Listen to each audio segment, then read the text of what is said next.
Hello all my drawing buddies and welcome back. This week we are going to draw Ochaco Uraraka. I am probably going to call her Uravity for the rest of this video because that name's a mouthful, and if you watched any of my previous videos you know I butcher people's names all the time. So we're probably just going to call her Uravity for most of this because I can say that fairly easily, but I'm sure every once in a while I'll call her Ochaco. So her first appearance is in My Hero Academia, the manga. I believe it's number 3 from 2014. She shows up when they're all trying out to get into UA high school. She saves Deku from falling before the exam starts, and then during the whole exam they're fighting giant robots, and Deku's freaking out because he's not getting any points. Everybody else is already destroying all these robots, and he's afraid he's not going to get any points to get in, and she's doing pretty good on her own. She's floating things, dropping things, she's blowing things up, she's having a grand old time just making her way through the posse. And then they introduce a giant robot, and the giant robot freaks everybody out, and they all run, and it puts her in danger. And Deku sees this, so he selfishly jumps up and knocks out the giant robot with one punch, breaking his arm at the same time, and starts falling to his death. But Uravity sees this and knows that he saved her, so she reaches out and she touches him because her power is zero gravity. She touches something and there's no gravity on it, just floats. So she touches him and keeps him from smashing into the ground and probably seriously injuring himself or dying. And that's pretty much her introduction in the comic. Or I should call it the manga and also the anime. I wanted this to look a little more manga, but I don't really draw manga. So as you notice, her face looks a little creepy here and there as I'm trying to figure out the way I want to do this, because I want her to have the big eyes and I want her to have the little nose and look like, sort of like she's an anime character, but with my own twist on it. And eventually I figure it out and we get it down. This drawing is actually fairly simple, but it took a while because of the simplicity and the fact that I didn't want her to look like a standard superhero woman, and I wanted it to have more of a cute little manga vibe to it. So eventually I figured it out. As you can see, it's starting to come together, and she's looking a lot less creepy. Although I did give her some huge eyes, and even her pupils and irises and all that are pretty darn big in this one, but I'm happy with the way it came out.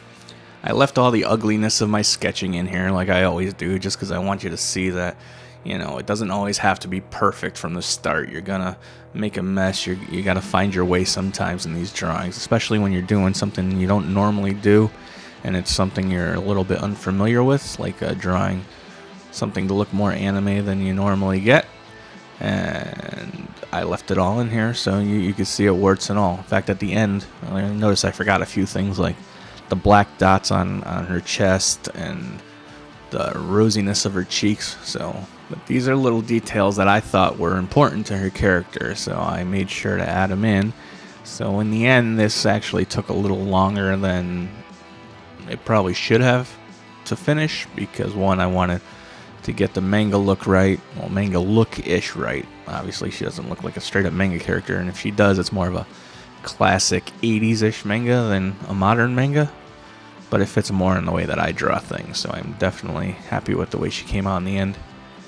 And like I said, I want to add those details in. Like coming up for the Fantastic Four movie, I'm doing a Galactus Silver Surfer drawing, and in that one I didn't record half the inks because there's a lot going on around me and I was trying to do it in a room full of people, and I totally forgot to hit the record button. So depending on how long that video ends up being, because there's a lot to it, I might actually go back and erase some of the inks and redo them, because it's an important part of the process. And I mean, I don't really do anything different than I do in any other drawing, except for I don't use black in it at all, but you'll see that in basically a month when that video comes out. So as you can see, I finally got her face to a place where I like it. I got her hair to a place where I like it. And I'm working on her support gear. She wears a earpiece with a visor on it, which comes off later in the series, so I decided to leave it off so you can actually see her face, since I went through all the trouble of getting it right. And what the face piece does is when she uses her powers too much or lifts too much weight, she gets very nauseous and She kind of vomits, and she vomits a rainbow. They try to make it cute, but she's still vomiting. And what the headpiece does is it works with her equilibrium in her ears to keep her steady so she doesn't get nauseous when she uses her powers. And she also has a few other support items to help with that. And I also took some time to figure out her hands because, you know, she's floating and she touches things to make it work.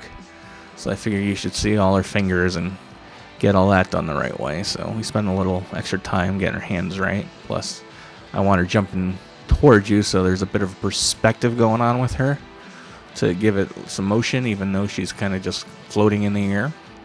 And overall, I'm extremely happy with the way she came out. And I think I'm going to draw more anime-inspired characters coming up. Like, I think I'm going to do a couple from Jujutsu Kaisen, because I like that one. I might actually do a Knuckle Buster from Vigilantes, because he's cool, and he totally reminds me of a character that a friend of mine who I mentioned in a previous video, Mr. Sif, thought of when we were kids, called Killman. He's kind of like a ghetto Batman, and he's a little crazy, and he punches first, and he asks questions later, and he has homemade gear, and so it's kind of an excuse for me to draw Killman, who I've done a few times because he's really fun looking. Except, obviously, this will be Knuckle Buster. But, you know, the idea is the same. And he's pretty darn cool looking. He got the trench coat, he's got the scarf on his head, and he's got that 90s superhero look to him. But he's grounded and gritty looking at the same time, so it'll be a fun one. So now you can see as I'm cleaning up the pencil, she's starting to come together and looking like a woman jumping towards you, ready to touch whatever it is she needs to touch to use her powers, which is float. And it's also deceptively simple because these simple drawings, sometimes they take a lot longer than the complicated ones because you got so much space and so much open space that you have to make sure that all the little things are right because you can't hide it in line work or miscellaneous details that don't really mean much in the end, but they make the drawing look cool. You know, like the whole Todd McFarlane thing I've talked about before on how, you know, little lines and all the spaghetti webbing and all the tiny webbings on, like, say, Spider-Man or the Cape of Spawn kind of distract you from all the little things in the drawing, like bad anatomy or things like that. So when you're doing a more simple drawing and you're trying to get a certain look, you got to make sure you get the little details right, because if you don't, it's not going to look right, and it's just going to be weird looking, and people are going to be like, oh, it's not a very good drawing. And we don't want people to look at your drawing and say, ooh, that's not a very good drawing. So we want our simple drawings to look as good or better than our complicated drawings because they need to, because you got to keep that suspension of disbelief going, and you want people to see that you're actually putting in the effort to make it right, and you're not just cutting corners and cheating to make it look good. Like this belt, I just drew it 3 times because I wasn't happy with the angle and how it was looking, and then I realized you have to look up at the belt, not down at the belt, because she's floating towards you in a perspective that's coming at you. So now I finally sort of get it right. And another thing about doing all these weekly drawings is that I'm actually starting to get back into the swing of things, and the gestures are starting to come together a lot easier, and the basic shape of the drawing is coming together much quicker. So my plan is working. I am becoming a better artist because of this, and I hope anybody watching, and if you're drawing along with me, or you're just watching me sketch the hell out of these things and put them together, I hope it's helping you out as much as it's helping me, because the whole point is for all of us to draw and get better at it. And another Uravity moment that's really cool, it's in the 2nd season when they're doing the UA Sports Festival, because as they say, is when superpowers came up. The Olympics got kind of boring because all these people had superpowers, so they kind of became a niche thing that people don't really watch much anymore. But they all watch the UA Sports Festival because it's people showing off their powers, and it's just big and it's better, and they can go all in because they have the nurse who heals people. I forgot what the hell they call her. She's a little old lady, and basically she has to kiss the wound, and then it gets better. And it helps out Deku a lot because he's always breaking something using his powers in the first few seasons because he can't control it. But anyway, Uravity, she ends up in the tournament, and she has to fight Bakugo. And Bakugo back then was at the height of his arrogance, and he basically said, I don't even know who the hell that is. And she's all offended by it. And then when they get into the fight, Bakugo does not hold back, and he's just going at her and blowing up everything and causing a lot of damage to the ground and the rubble. And she just keeps coming at him because she knows if she could touch him, she stands a chance. So she just keeps going at him, and he keeps blasting her away. But the trick is she keeps herself low. So every time he's blowing something up, he's blowing up the ground and the gravel around him. So what she's doing is she's touching all the gravel and the smoke and lifting it above them so that he can't see it.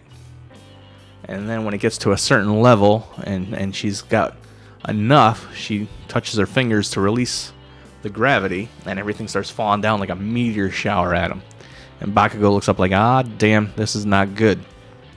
But at the same time, he also reaches out and uses up his stored up power, and he blasts it all away and basically nullifies the effect, and he ends up winning the fight. But then at the end, people talk about how, it was a pushover and how he was too hard on her and that she didn't stand a chance, and he corrects everybody. He's like, she put up a damn good fight, and she did it all on her own, and she deserves all the credit in the world for what she did. So that was a little cool moment of Bakugo having a little growth while showing that Uravity, or Ochaco, is not a pushover, and that her powers are pretty significant. They actually say that her powers are more useful as a support character, where they actually help the civilians during the fights. But the nature of her power is controlling gravity. And I don't know if any has ever read the Avengers comics, where a villain called Graviton shows up. Graviton is kind of like a Avengers sort of Magneto type character. And he does the same thing. He controls gravity. He can nullify it. He can increase it. And he pretty much wrecks the Avengers when they fight. But, of course, the Avengers always find a way to win. But I think if they developed her more and pushed her towards being able to use her powers not through direct touch and being able to do it through other objects, and give her the ability to increase gravity, she would probably be one of the most powerful characters in the My Hero universe. But maybe they'll explore that someday, maybe they won't, because the story is really mostly about Deku and his rise to being the greatest hero ever to rival even All Might. So we'll see how that goes, because they're on the last season now, and it doesn't look like they're going to do much more with her from this point forward, because she had her big arc, which we'll talk about in a minute. And with all that talk about how powerful she could be, and comparing her to Graviton, one of the more powerful villains in the Marvel Universe, who literally gets no credit. I mean, he has a few small appearances, and he does a good job, but they don't show him much. But getting back to her, we're already on the inks, and as we ink it, things start to come together, and the whole anime look and the cleanness of the drawing starts to come together. Even though, as far as an inker goes, I'm fairly sloppy. I always has been, because, even with brushes and pens, I was always a guy with his hands covered in ink, and I would have to buy brushes all the time because of the frayed edges on my brushes, because I never cleaned them properly, because I looked at them more as tools instead of these things to be treated like precious, valuable things. They were always just tools to me. And I got little black boxes full of pens, and half of them don't even work anymore because I just use and abuse them. But that's how I work, and that's how I make my art. So don't treat things too precious. Just do what you got to do to get the job done. And if you want to take care of your pens, you should take care of your pens. Do it. If not, just have fun and make a mess. And sometimes the best art comes from that. But it's actually kind of funny because I'm actually kind of a quick and sloppy inker. But at the same time, I try to keep it really clean looking, so it's kind of a weird, I don't know, not really a paradox or conundrum, but just one of those things where I like to go fast, I like to keep it quick, I like to keep it dirty, but I also like to have nice clean line work and easy to follow lines. When I was going to school, and I still see him at conventions and stuff, as he's working professionally in comic business, was his name was Toby Cypress, another great illustrator. If you can find any of his work, go with it. He took the whole free drawing and sloppiness and brought it to a level that just incredible. And I still use little things that I learned from looking at his drawings to this day. Somewhere I got a binder full of his old tryouts and his pencils from before he was a pro, and I used to use those as reference all the time for little things like motion and perspective and knuckles and just little things. So Toby, if you ever see this, thank you. Now, on another story concerning Toby, since I brought him up and it made me think of it, there was one time where he had his portfolio together and J. Scott Campbell was doing a signing to promote Danger Girl. That's how long ago this was, at one of the malls in New Jersey. I think it was the Garden State Plaza. And so Toby asked if I could give him a ride there so he could show his portfolio to Campbell and the editors and everybody. And I was one of the only two people in the house we lived in to have a car. So who doesn't want to meet J. Scott Campbell? So I said, absolutely, Toby, let's do it. So me and Toby and I think a couple other kids from school, we took a truck there on Saturday or Sunday, whenever the signing was. And Toby got to the line and they gave him a lot of constructive criticism and told him a few things that I'm sure helped him eventually break into comics. And all I wanted was to get the book signed and maybe get a sketch, because he was doing little sketches for people. So, of course, there's a lady before me, and she asked for a sketch, and he draws it on the backing board of the comic. And then literally as it's my turn, whoever the handler was says something and says that, it's taken too long, and because of that, he can't do any more sketches. They could just sign the book. So this happens to me all the time. Every time I go somewhere and try to get a sketch, something happens to where I can't get it. And I didn't get my J. Scott Campbell sketch, but I did get the Danger Girl Tour Edition book signed by literally everybody who worked on it. It's got like 5 or 6 signatures on it, including Campbell's, the editor, the colorist, the inker, pretty much everybody who was there. So it was a good time, and I'm glad we went and we took care of that. And just another one of those little fun art memories, and hopefully you all have some of those too. And then getting back to My Hero, I mentioned in the Bakugo video how my nephew Kenny, he got me to watch it when I went to visit him for one of the holidays or something, or I think it was right before I was going to San Diego Comic-Con for the first and only time in my life, because me and another friend of mine, Adrian, where I used to work, we always wanted to go to San Diego Comic-Con too, but the tickets would literally sell out instantly, and we never got the chance to go because we could just never get tickets. Because they did a thing, I don't know if they still do, where the people from the year before got to buy the tickets at the show, and it was just one of those impossible things to do. But the year I got to go, a friend of mine actually had a table in Artist Alley, and another friend of mine couldn't go with them, so they asked me if I wanted to take his place, and so of course I said yes, because I always wanted to go to San Diego Comic-Con, and I actually want to see Johan Vasquez, the guy who did Johnny the Homicidal Maniac and Invader Zim. So I was able to get an autograph there, and I also didn't get a sketch at that one because they stopped him after the person in front of me got one. But that's a whole nother story. But the reason I'm bringing this up is because when Kenny got me to watch My Hero Academia, I haven't watched anime in years, not since, I used to rent videos and Blockbuster and watched Cowboy Bebop and all the classics. And when I watched this, it kind of made me interested again. I kind of wanted to see where anime was going and what was going on at the time. So when I got home from the trip, I had to continue to watch My Hero because it was, I think, the 2nd or 3rd season at the time. So I had to get a Crunchyroll account, and I just started burning through random animes. I would just look through the list screen of what was available, and then if I saw a thumbnail that I liked, I'd click on the show, start watching the first episode, and if I liked it, I'd continue. In fact, my friend at work, Adrian, he watches a lot of anime, and I would go, hey, did you see this one called Dimension W? It's kind of like a mechanic and a girl in the future, and weird things start happening. He'd be like, where do you find these things? I've never even heard of this. But, it was fun, and then he would recommend cool ones for me to watch, so I would watch those. But My Hero is the one that really got me back into watching anime and starting to get into the manga crowd again. Even if when I try to draw the characters, they're a little less manga and a little more me. But you don't want your drawings to look exactly like somebody else's anyway. You want to have your own voice and your own style. So once you get the basics down and the anatomy and whatnot, You should work on finding your own voice and your own style, because it's boring to look like everybody else. But that's not to say that you shouldn't have influences and wear those on your sleeve.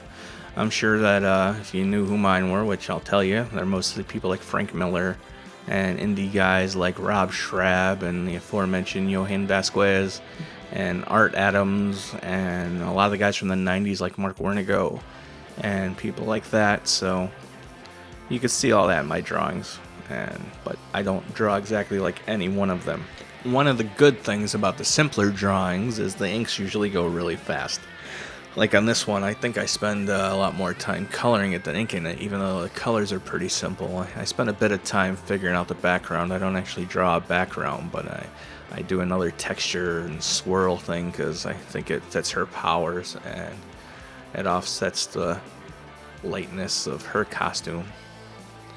So just adding in the little textures and the little details that, make your inks not so bland and not so flat. Gives it a little roundness and a little dimension to it. Even though she's more of in the anime style, she still needs to have shape and doesn't need to look flat, and that's where some of these little dashes and dots come in, just to bring her some roundness and some shape to her. Also on these simpler drawings, the colors do a lot of the heavy lifting too, as far as giving them dimension and shape, and especially the way that I color things with the more anime style to begin with, with the solid colors and the darks and a couple lights thrown in just for good measure. And one thing about her that I kept going back to the eyes, because I wasn't sure if the pupils and irises were too big. I gave her a little more eyelash, so she looked a little more feminine. I actually put some highlights on the eyes. I take these lines off. I don't like them. But, yeah. But by the time I'm done, I think I'm happy with how she came out. And I'm glad that I went this route with her to kind of make it a combo of my style and more of an anime style. I think they blended well together, which kind of makes me confident going forward in drawing more of these anime type characters, because like I said, I'm going to do some from Jujutsu Kaisen. I might do a couple from Fire Force. That's another one I'm watching. What else am I watching? That To Be Hero. But as you can see, the inks are done, and now we're going to move on to the colors, where everything starts to come together. For this one, I put the color dots on the side again just to make picking out the colors easier. And I also had to turn off the background texture, because when you're using the fill tool, the background texture is picked up with all the other layers, so you get a lot of holes and it looks really sloppy and the colors aren't very solid, so we had to shut that off. And she's pretty simple though. Her colors are really just pink and dark blue, but there's a couple different shades of pink. In fact, one of the pinks, like in the main pink on her costume, is very, very light. You almost can't even see it. But then when you add in the darker pink for the highlights, it kind of makes it pop out, and you're like, oh, okay, yeah, so that isn't just white, that's a pink. And then some parts of the costume you have to fill in the old-fashioned way, because the paint bucket doesn't work. But overall, the coloring goes fairly quickly on this too. I think I spend more time figuring out the background than I do the actual colors. And another thing that took time on this one was I was actually drawing this with other people around while doing 10 different things at a time, so it took a little longer than usual to color it, even though it's a fairly simple drawing. Also, I don't know why I keep saying it's simple, because simple is sometimes the hardest thing to draw, because there's a lot less detail. So when you have less detail, all the little things show and all the problems show. So simple's not always simple. And here, I add some dimension to her eyes by putting some shine on them, which is kind of necessary when you got pupils and irises that are that big. And as far as the simple goes, I actually carry that over a bit into next week's drawing, which I believe I mentioned in the spawn. It's going to be Batman. I actually went through a few different versions of Batman before I settled on one I liked. I did one full sketch, and it was cool, but it was just Batman standing there. It was pretty flat. There was no movement to it, and I was just like, hey, I'm Batman, I'm cool. And then I finally settled on one where he's kind of, it's almost similar to this, where you're looking up at him and he's got his fists out and he's got the angry Batman look, like he's coming at you because you just messed up a Robin or something and he's out for revenge. And I use one of my fun background techniques where I black out cityscapes. So that'll be a fun one to show you next week. And plus, doing a Batman drawing is not simple, but talking about it is, because I could do 5 Batman drawings in a row and use different facts on them. That's how much more I know about Batman than I do about pretty much anybody else, except for maybe Daredevil. So while I was getting ready to do the voiceover for this video, I realized that I haven't really watched My Hero since the last season, and I definitely don't go and re-watch it. So I started watching it again to learn a little more about Ochaco and refresh my memories. So I watched pretty much the first 2 seasons up to her fight with Bakugo in the sports festival. But I do remember in the last season, she ended up in one of the groups that had to fight Togeda and Twice. And I think Twice was dead, but somebody cloned, I don't know, one of the other characters cloned his powers or something. And there was just an army of Twice. Twice is a person who can multiply himself. And there's just a lot of Twice going around. And she was able to amp up her powers to the point where she could float the whole army of Twice, have a bunch of rubble floating in the air, and she was still able to move, and she wasn't vomiting, and she wasn't nauseous.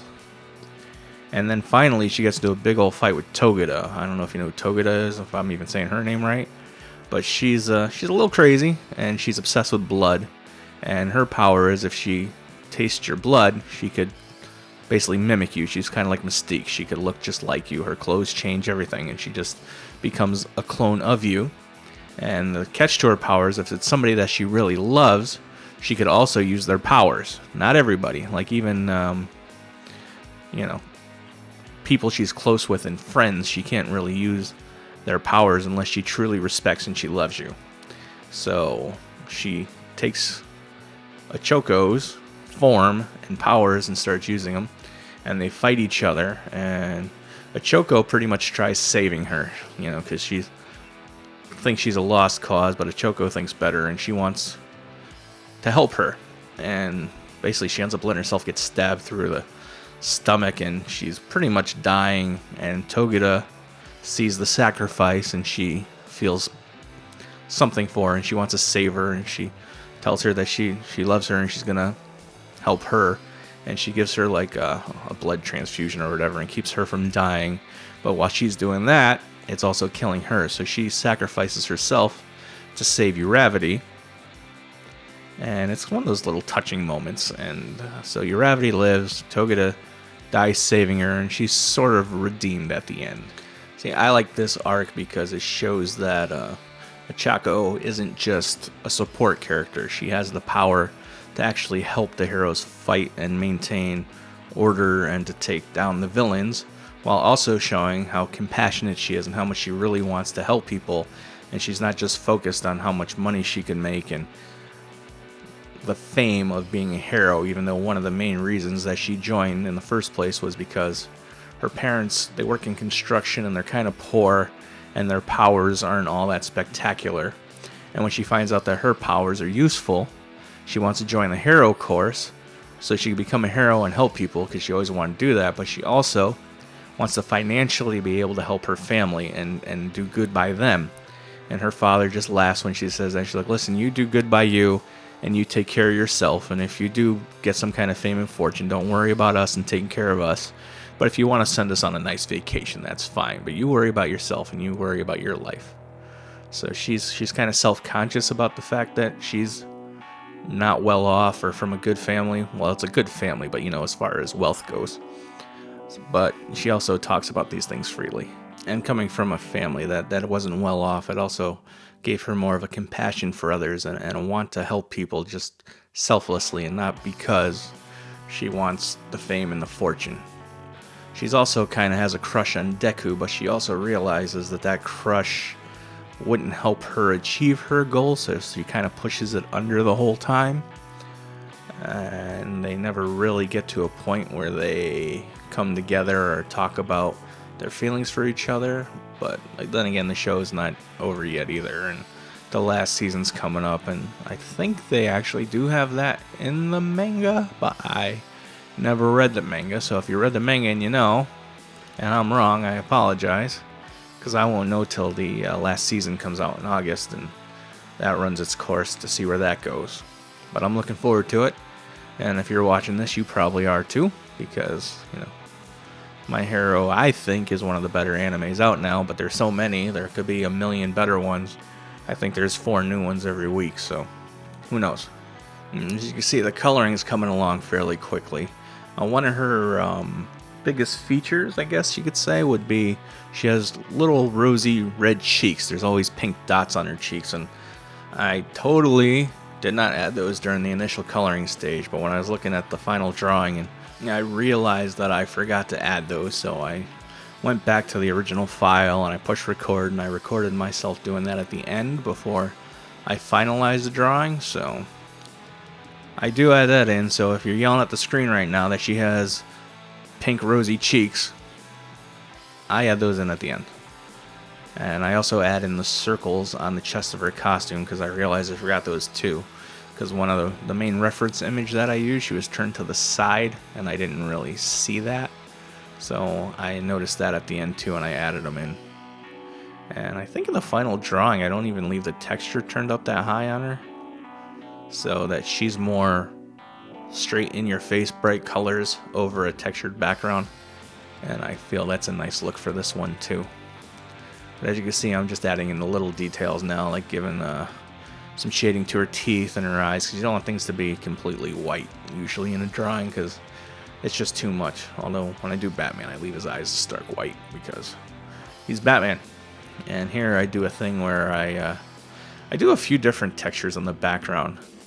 Obviously, y'all know I have an obsession with Ben-Day dots, so I actually made this texture in Photoshop because I wasn't sure exactly how to do this in Clip Studio, but afterwards I actually figured it out, and so I can do this stuff in Clip Studio too. But I just kind of do this stuff in Photoshop. I have a few things that I do in Photoshop and not in Clip Studio, because I just been using Photoshop so long to do these kinds of things that it's more of a second nature to me.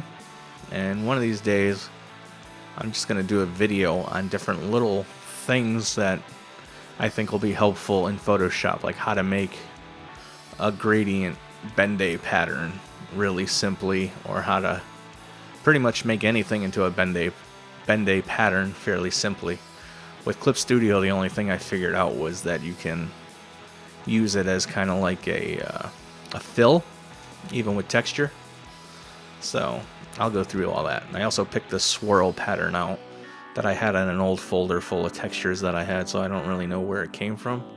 But I'm sure you can find something similar in a Google search. Just make sure you use, I think, a Creative Commons license or whatever it is, because you don't want to have somebody coming after you to pay them thousands of dollars for a texture that you used on a drawing 10 years ago. So, and here we got to erase a few things by hand, but as you can see, the idea of the background is coming together. I also go back to the border. I haven't used one in a while, but I felt she needed it because it was just too stark with the lines going to the end to the edge of the paper, so I figured roughing it up and giving it more of a stamped ripped paper look was the way to go with Ochaco. And I like this one because it's not too big and it's not too in your face, and it's kind of subtle. And I also like the way that the lighter colors of her costume and just her in general kind of pop off of the teal background. And right here, I actually decided I was just going to I found this brush. I think it's just a standard Clip Studio brush. And I was going to draw like clouds, but you know, for some reason I just figured that the circles enveloping her and kind of indicating that she has a power that she's using was the way to go. And I think it worked out kind of nicely, and I'm glad that I went this route instead of, you know, looking for another texture that I had nothing to do with. And in fact, I think I need to sit down one day and just make myself a bunch of textures, because it's more fun to use things you create than to use things other people created, so that way the drawing is all yours. And here I'm just kind of outlining her to make her pop off the background more. And I think that worked out quite nicely too. I used to do a thing where I would put a blur behind people, and then in Photoshop I would turn them into like a Ben-Day dot. And it's a really cool effect, and it makes characters pop off the background. And since this is My Hero Academia, we have to make the background blue because they always use the bright blue background. That's kind of the joke. So, of course, I had to go with that. And then after I put my little FM3 in here, I realized that I didn't have the dots on her cheeks and whatnot. So we had those in really quickly. And there we are. Ochaco's done. So thank you for stopping by. Be sure to hit the like and subscribe button. And thanks for joining me for another drawing adventure. And we'll see you next week.